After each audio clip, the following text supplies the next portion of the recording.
Okay, ladies and gentlemen, I thought I'd give my thoughts on Raw last night. I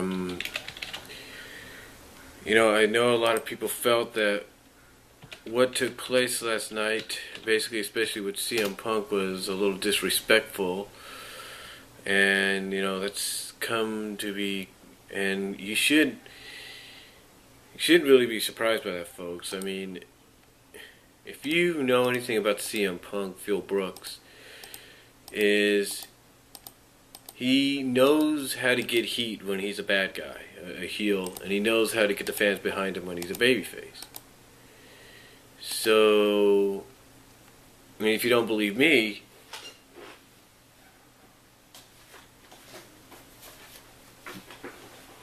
watch this DVD and you'll see what I mean.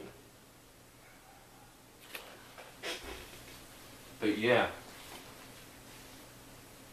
CM Punk essentially knows how to get people against him, and even though I'm pretty sure a lot of people in the back don't agree with what he's going to do, I'm sure he goes out and tells them, look,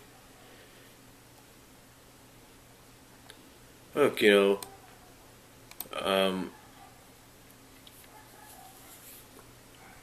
basically, I know CM Punk goes in the back and says, hey, look, if you're gonna have me do this, you gotta let me do this. This way, I'll either get over with the fans as the babyface you want, or it gets me over in more heat with the fans as the heel you want me to be. So, yeah, essentially, that's basically why he did what he did last night.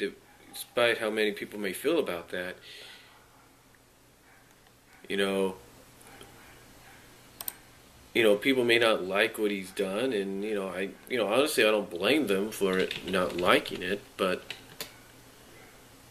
again, like I said, CM Punk, you got to give him credit. He knows how to get people against him.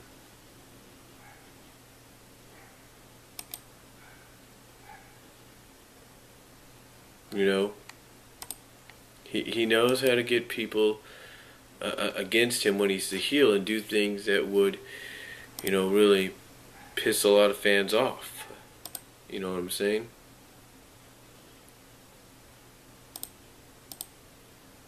So, yeah, essentially he knows what he's doing.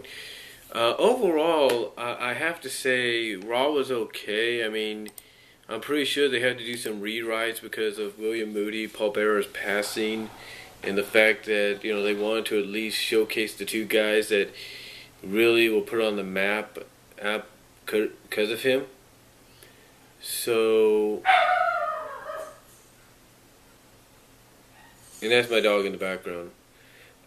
So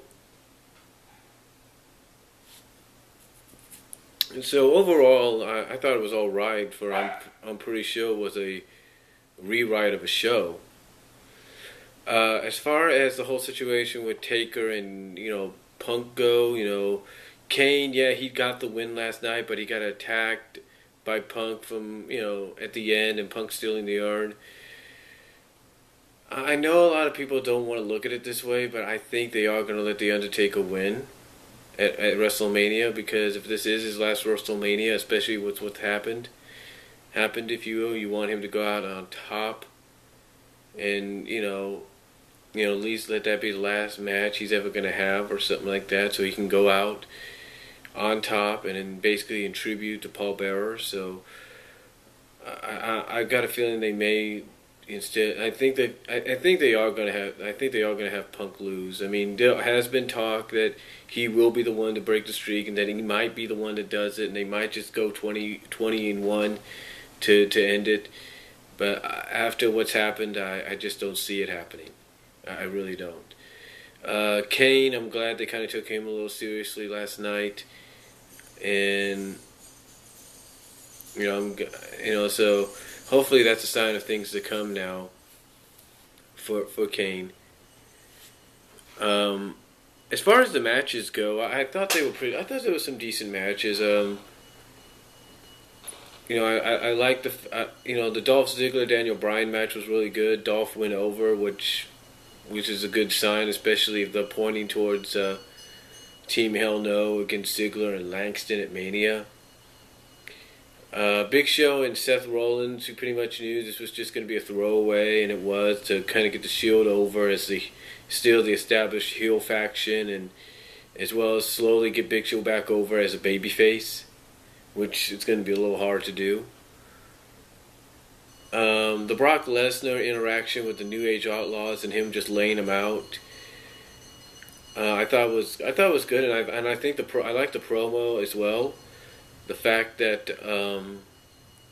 you have Brock Lesnar agreeing through Paul Heyman agreeing that I'll fight Triple H, but I'll only fight him if I name the stipulations, and I'll name them after we sign the contract. And to me, I like that, because what it does is it basically, this Monday we're going to hear from Triple H and find out what he has to say about it. But to me, I think it's a unique move, because as is being reported in the past 24 hours, WWE is being very tight-lipped about it. But according to people like Sean's View Entertainment and sites like Wrestling News Source and PW Torch and No DQ, apparently they may be hinting at a possible MMA-style match. Now, some people are kind of questioning this because they don't think Triple H would be the kind of guy like, okay, let's do this.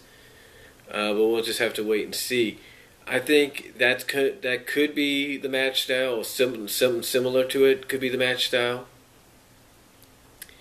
But I also see, like, as far as stipulations go, I definitely see something like, if Brock Lesnar wins and Brock gets everything that he wanted last year, like he gets all the shows named after him, like it's Monday Night Raw and Friday Night SmackDown starring Brock Lesnar, or Main Event Saturday Morning Slam starring Brock Lesnar, or NXT starring Brock Lesnar, even though he wouldn't really be there. Basically being able to come and go when he pleases, have the little jets and limos of Vince McMahon and stuff, and then basically be able to have the final say in whatever takes place, before it happens. So I think that might be one of the stipulations. I know this sounds far-fetched. I think another stipulation would be, if Brock Lesnar wins, then all the matches have to be legit fights now. They can't just be wrestling. It's got to be legit fighting, no choreographing or something like that. Or even go as far as to say, if Brock Lesnar wins, then Paul Heyman gets control of all of either Raw or SmackDown and renames it ECW. I'm just saying, I think that could be one way they could end up going. So it's going to be unique to see how Triple H responds and what the stipulations will be. But I got a feeling that they're going to have Triple H and Vince McMahon kind of be the kind of people that'll be like, you know what, we had a feeling you were going to try to pull something like this, so blah blah blah. We paid this person off to find out the stipulations and whatever. So I just feel they're going to have Triple H kind of be almost like one step ahead of Brock, like, oh yeah, Brock and Heyman be like, yeah, I had a feeling you guys were going to do this. This why I paid one of your lawyer deal guys off to tell me what the stipulations were going to be. So I feel that might happen. The Fandango thing, I know a lot of people don't like Johnny Curtis's new character continuously coming out and saying, hey, I'm not going to come out until you pronounce my name as Fandango. And I know some people get irritated by that, but that's how you build up a good heel. That's how you build up a heel that you're obviously going to get behind and push all the way. Because the more you have him do this, the more hatred, the more heat he gets from the fans and from the superstars. So I think this is a pretty good move on their part. The one thing I didn't like, though, but it looks like it may, I don't think it's a hint or anything, but the one thing I did not like is the fact that they wanted Fandango's name to be announced by Naomi, kind of with Fandango planting the seeds that she's better than this, that she doesn't need all this crap that she's around.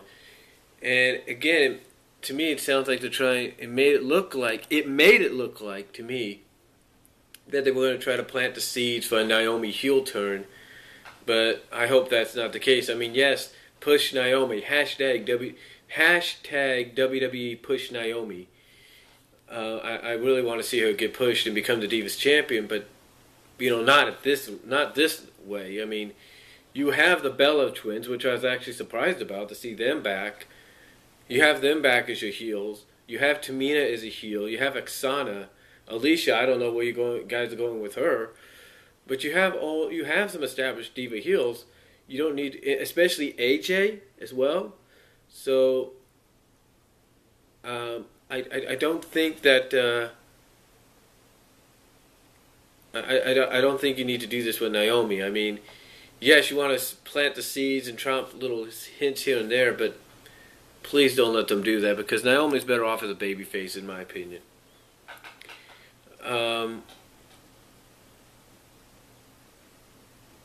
So, there was that. And Del Rio, he had a decent match with Cesaro. Was decent, in my opinion. Jack Swagger, of course, went over Sin Cara in a squash, pretty much. Sin Cara did bring out some good moves and all that, so it was okay at first, but it was mostly a squash in the final few minutes. The tag matches, finally the Rhodes Scholars did get a match because they were supposed to face the Outlaws, and they briefly did before Brock Lesnar interrupted.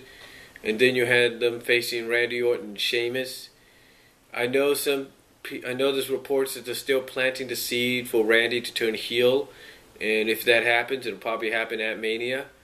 But right now, I guess as some people have tweeted them to be named the Celtic Vipers, Sheamus and Randy I thought, did a good job. They had a good match with the Rhodes Scholars, and they did get the win. So that was pretty awesome. And it looks like if they don't turn Randy heel, they might just put him and Sheamus as a team for a while to kind of help the tag division. But we'll have to see. Mark Henry and Kofi Kingston, it was okay. Kofi, of course, jobs again. And I like how they have Kofi go up way high in the air like he usually does. And because when he's coming down on somebody with that very high cross body. But I like how they kind of show that Mark Henry just stands up and just catches him, and it's like you've never seen that before. So, and then we had the highlight reel with no Jeritron or anything, and it's just, I have to agree, it was a mess, guys. It was just a real mess, and I don't know what else to say about that. So, to me, it was a real mess, but it did lead into a decent match for just a few moments between Miz and Jericho, where the winner would face Wade Barrett, which, of course, went to a no contest because Wade Barrett interfered because he got Miz tossed into him by Jericho. So now we're going to get a triple threat next week on Raw for the title. And I know a lot of people are thinking, well, wait a minute, we're getting it next week? Why couldn't you just have it at Mania? I think we still will, but we just got to wait and see. And Ryback, of course, he won his match over Heath Slater.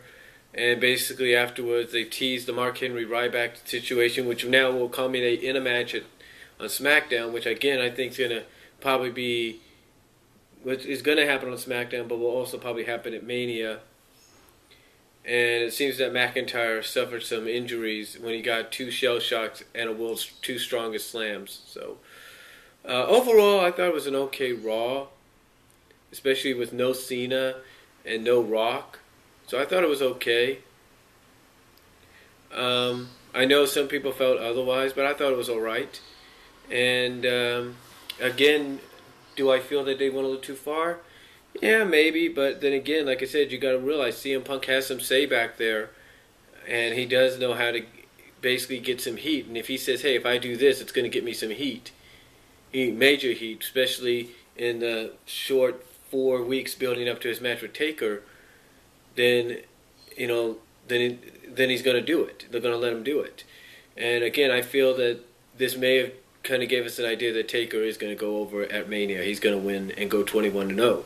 If they still go for the 20-1 idea, then that's fine.